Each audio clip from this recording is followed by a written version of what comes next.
All right, while we're waiting for Git, I want to read you a statement from Louis Aliot. He's the #2 to Marine Le Pen in the Front National. He wanted to be here today, but he couldn't, but he sent a message, which he's asked me to read out for you. He says, according to whether you are wretched or powerful, the court will judge you as wrong or right. These were the words of Jean de La Fontaine in The Animal Sick of the Plague. Unfortunately, centuries after this fable was written, I am forced to admit that its moral still holds true today. It holds true in our Western societies, societies we believed embraced principles of freedom, but every day we are reminded of the ugly truth. In France, writers are condemned for merely expressing their opinions.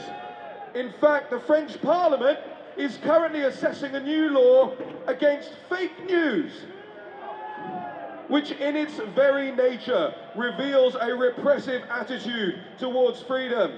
Societies that claim to be inclusive foster new taboos under the veil of multiculturalism. Certain topics are no longer to be addressed and thus become unspoken.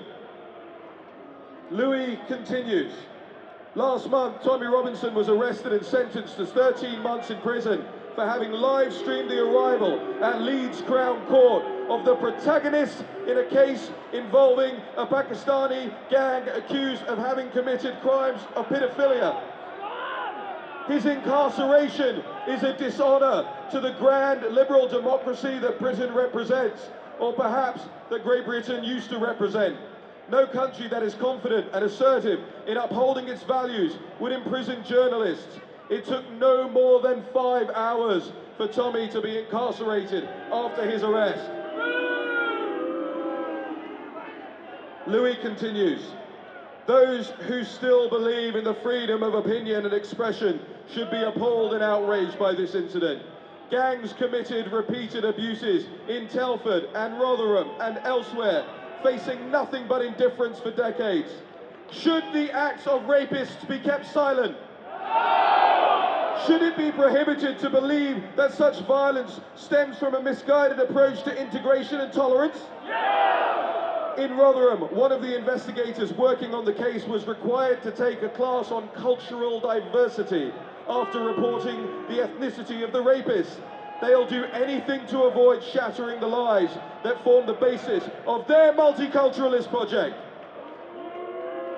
Finally, people like us who question conformity are essential to sustain Western civilization. It is our ability to think critically that has made us who we are today, or at least who we were. Perhaps one day our children will not even have the right to publicly defend the freedom of another Tommy Robinson.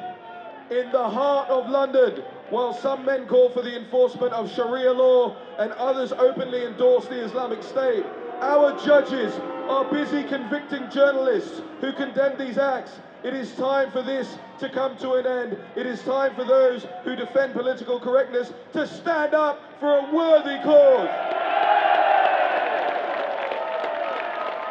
Once again, I want to thank Louis Aliot of the Front National, or now called the Rassemblement National, for sending us that. Please send your greatest love to Louis and Marine Le Pen.